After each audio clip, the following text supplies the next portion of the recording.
Sup witches, welcome to your Wheel of the Year 2021 reading. I'm going to be doing all the signs. The general message I'm getting for everybody for our intro is the close, right?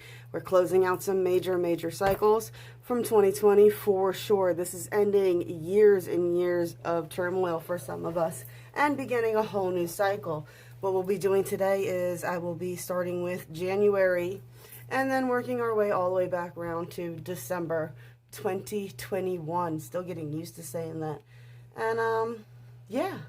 So, as always, like, share, subscribe, spank my bell, click my buttons. Y'all tell me that you like it. If you need a personal reading or anything else like that, or would like a personal Wheel of the Year reading for you, in the description below. All right, let's get to it. All right, Aries, here we go. Here is your Wheel of the Year 2021 guide to retrogrades and breakdown.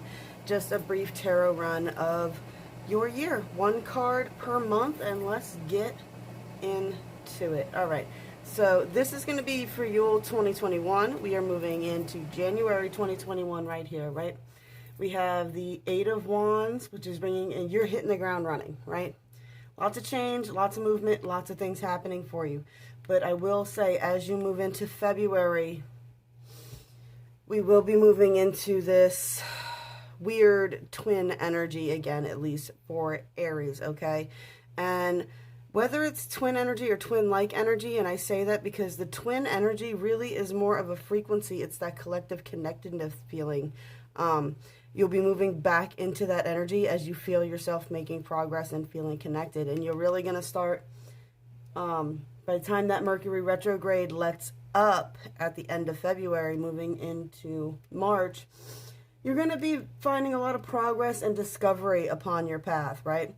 But now moving into April, I feel a lot of heartbreak and separation still. And I think it's just because you got that connectiveness feeling and you're wondering why you don't connect on the 3D with some people. Either that or you have somebody who is interfering with the strong connections that you're dealing with and pumping in their negative opinion on it and making you feel bad about it. Either way, I see by May, King of Swords, clear thinking, intellectual, Beltane, bringing in some masculine energy for you, some masculine fire energy for the holiday, but definitely some air energy, control over your thoughts and words, right? Now, by the end of May, we have Saturn going retrograde, right? And Saturn going retrograde, it's going retrograde in Aquarius. Everything's going retrograde in Aquarius, and that's the hope and renewal sign. And going retrograde in it, it's kind of like, it's a shakeup.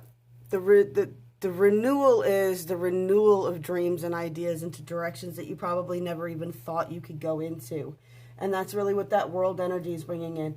Also, by May 29th, we are having a Mercury retrograde in Gemini, which is also the lover, the twin energy. So it's kind of a tension on that energy going on that's going to be playing around in the summertime.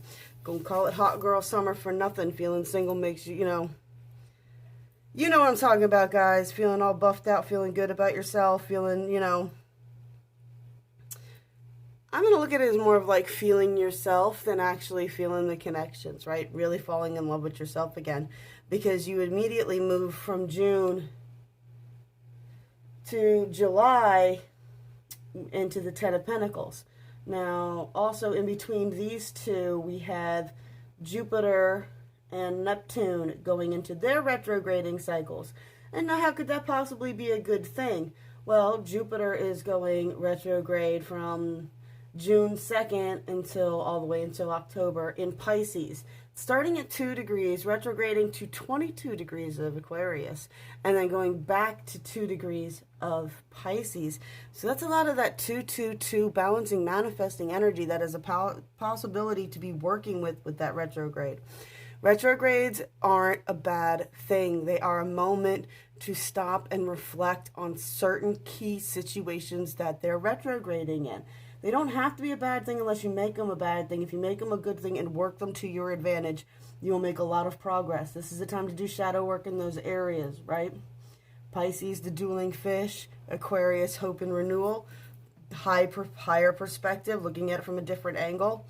And I see that really bringing you into that Ten of Pentacles energy in the Neptune, which is retrograding in Pisces from 23, which is where the conflict is, 5 to 20, back to 23. It's quick. Well, it's not quick, but it's small. Little window there, just shaking it back and forth. But conflict, back to balance, resolve conflict, let's move forward, right? It's going to take all the way till December to do that for you in the Pisces area, and that also reveal a lot of secrets over these coming months. But if you've just entered into a new relationship at any point at the beginning here, by the end, yes, this is, you got the honeymoon period, and then you move into the new relationship. I mean, even if you look at the little moons on the wheel here, they start out, you know, this is the new moon, it grows, full moon waxes, right? Waxing is where you're learning a lot of lessons. 8 of Swords here, 8 of Swords in August with Lamas. It's just bringing in a lot of that. When you get into the 10 of Pentacles and you start really building on something, all of a sudden you feel trapped by this thing that you have built. It's everything you wanted it to be. But now all of a sudden it comes with all these responsibilities, and you're probably feeling trapped in some areas that are making blockages for you to move forward on this. Do you see it's going to be kind of reflective of this 3 of Swords, of where you're going to have to realize where you're allowing yourself to be trapped, and you'll be needing to take a leap of faith here too.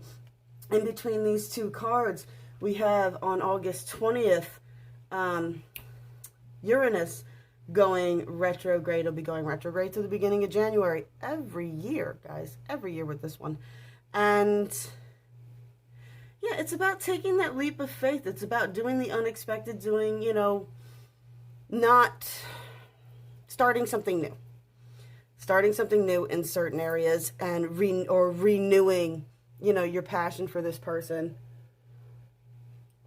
If it's a relationship issue that's bringing in, or renewing a business idea, things of that nature, you know, because by September,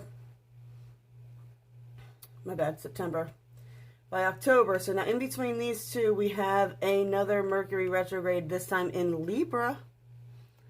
All right, so balancing those scales of justice, right?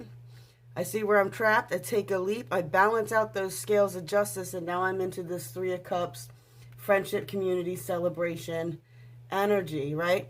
And in between these two and these two, which is the 9 of Pentacles right here for November, right around Halloween, I see a lot of celebration, a lot of community, a lot of a lot of love going on in this area for you guys.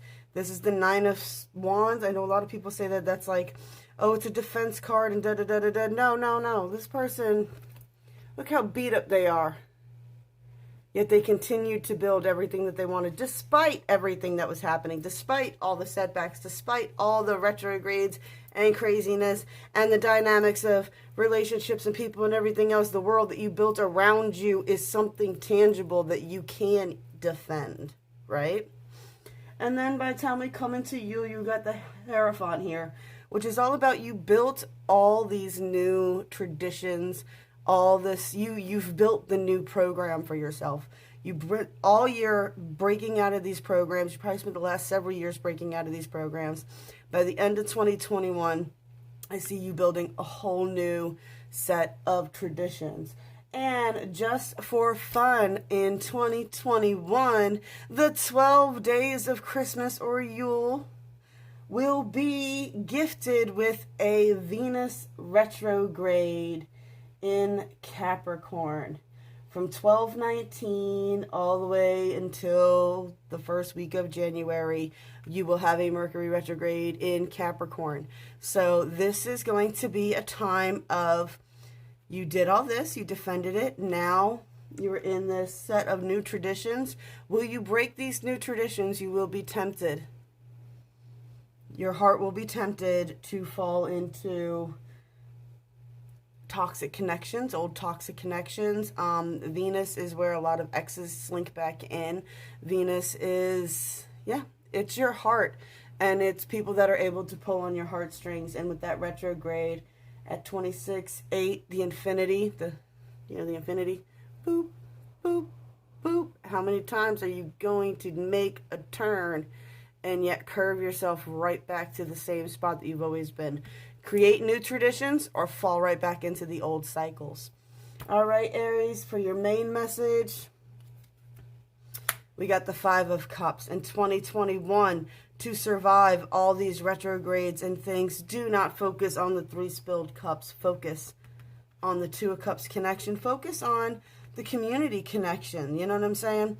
Friends come and go. Some connections last forever. It's a whole, you know, the leaves are seasonal people and the branches are, you know, they're people, but they could break off, but the roots are the foundation. Those 2 of Cup connections are your roots, your foundations, what you should be grounding into. Whenever you feel like you're losing your spot, look at the connections that are actually most important to you. All right, Aries, I hope you enjoyed your reading. As always, blessed be all those who walk these weird and windy paths with me. Like, share, subscribe, spank my bell, click my buttons, y'all. Tell me that you like it. I love y'all, and I'll talk to you again soon.